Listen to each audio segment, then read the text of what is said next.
नमस्कार, मेरे इस चैनल में आप सबका स्वागत है। एकादशी महिमा भाग 18। आज हम बात करेंगे इंदिरा एकादशी की।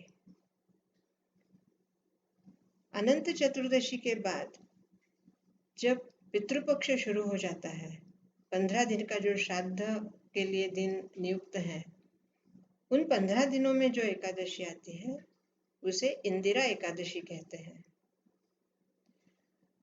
अन्य एकादशियों के अलावा इस एकादशी का एक विशेष महत्व है, क्योंकि ये पितृपक्ष में आती है। पितृपक्ष अर्थात इन 15 दिनों में श्राद्ध किए जाते हैं। धर्मराज युधिष्ठिर ने जब श्री कृष्ण से अगली एकादशी के बारे में पूछा, तब श्री कृष्ण ने कहा कि हे धर्मात्मा कुंती पुत्र, मैं तुम्हें आज इंदिरा एकादशी के बारे में बताता हूँ। इस एकादशी का जो महत्व है और इस एकादशी का जो पुण्य है, वो इस कथा से तुम्हें समझ में आएगा। सतयुग में महिष्मती नामक नगरी में इंद्रसेन नाम का राजा राज्य करता था। अत्यंत प्रतापी, धर्मशील, धर्मात्मा, न्यायप्रिय, एकनिष्ठ, प्रजापालक तथा विष्णु भक्त राजा था। ये अपने राज्य में हमेशा धर्म कार्य करवाते रहना इसका शौक था या इसकी इच्छा थी। जप, तप, हवन, ब्राह्मण भोजन, इस तरह से इसके राज्य में हमेशा होते रहते थे। इसके राज्य में प्रजा भी सुखी थी। धन धान्य, ऐश्वर्य, सुख समृद्धि सभी इसके राज्य में पूर्णतया था। एक दिन ऐसे ही राज्यसभा में ये बैठा था और तभी आकाश मार्ग से देवर्षि नारद पधारे। देवर्षि नारद का आगमन बगैर किसी कारण से नहीं होता है, ये बात राजा को पता था। इसलिए देवर्षि के आने के बाद राजा ने उनका आगत स्वागत किया, उन्हें आसन दिया और जैसे ही वो आसन पे विराजमान हुए, राजा कुछ पूछे उसके पहले ही देवर्षि नारद ने उनसे कहा, हे राजन, क्या तुम्हारे राज्य में सब कुछ धर्म से हो रहा है? राजा को बड़ा आश्चर्य हुआ। राजा ने कहा, हे ऋषिवर, आपकी कृपा से सभी धर्म कार्य व्यवस्थित हो रहे हैं। क्या मुझसे कुछ त्रुटि हो गई है? तब देवर्षि ने कहा, राजन, मैं तुम्हें एक संदेशा देने आया हूँ। मैं ब्रह्मलोक से यमलोक गया था। यमलोक में धर्मात्मा धर्मराज यमराज ने मेरा स्वागत किया और मुझे अपनी सभा में ले गए। उस सभा में मैंने तुम्हारे पिताश्री धर्मात्मा को देखा। मुझे बड़ा आश्चर्य हुआ। मैंने उनसे पूछा, हे धर्मात्मा, आप यमराज की सभा में कैसे? तब उन्होंने कहा, देवर्षि, पिछले जन्म में पूजन के समय मेरे हाथ से कुछ विघ्न हो गया था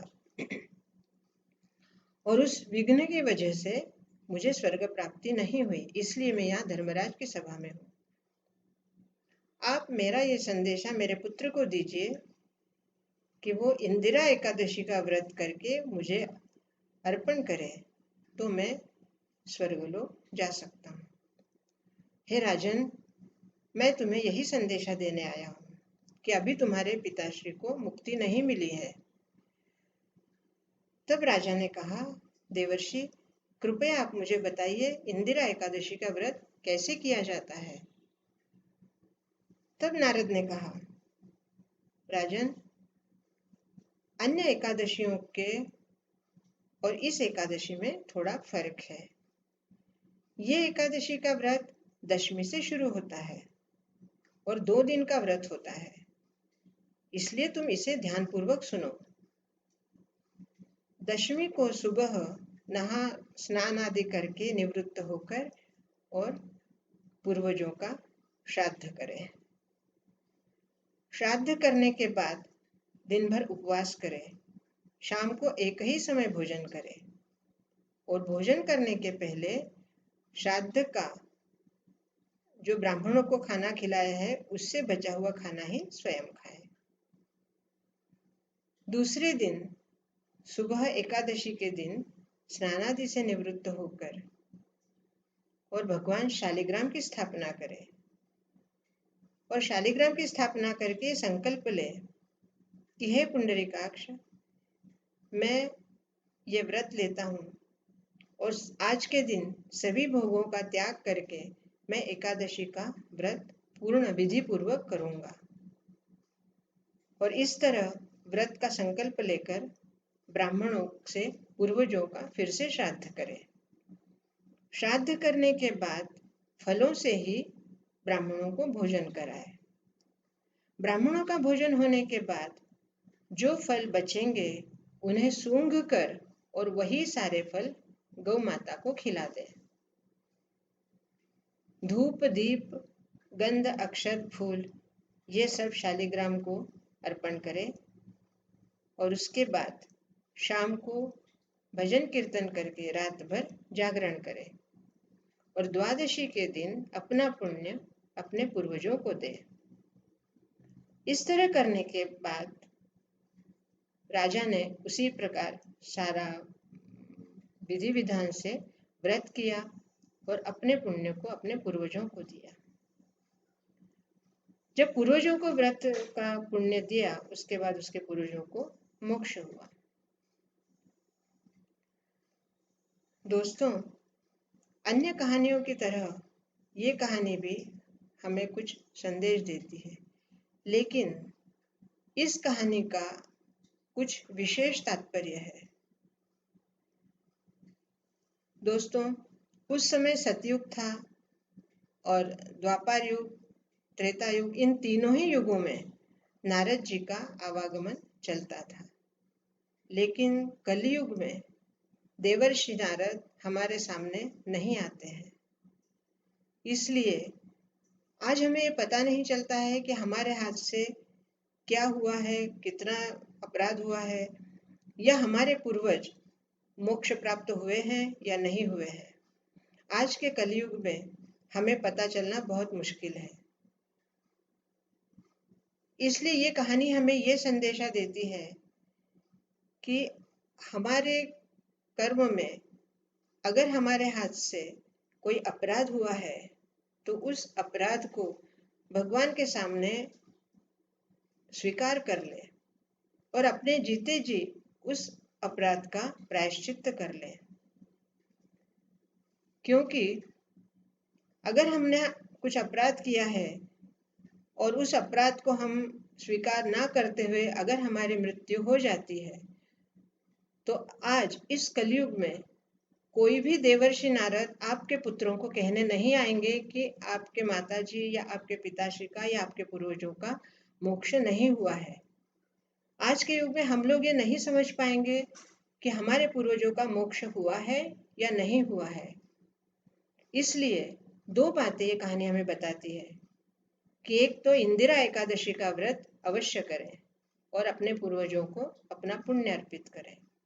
दूसरी बात, हमारे अपराधों को हम स्वयं ही स्वीकार करके और उसका प्रायश्चित्त कर लें, ताकि हमारे जो पुत्र पौत्र हैं उन्हें किसी भी तरह का हमारी वजह से कष्ट ना हो, या उन्हें पता ना चले या पता चलेगा भी नहीं कि हमारी मुक्ति हुई है या नहीं हुई है।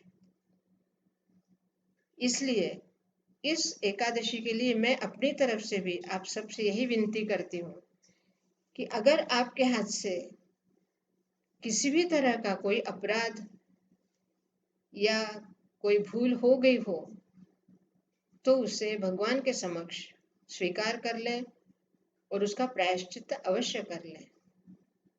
ये हमारे लिए बहुत सौभाग्य की बात है कि आज हम प्रायश्चित करके अपने पापों को सुधार सकते हैं या आगे के पापों को हम रोक सकते हैं। दोस्तों, इस कहानी से आपको क्या सीख मिलती है, आप क्या समझ में आए, मुझे अवश्य बताइए। चैनल को सब्सक्राइब कीजिए, लाइक कीजिए, शेयर कीजिए और बेल बजाइए। बहुत बहुत धन्यवाद। जय श्री कृष्ण।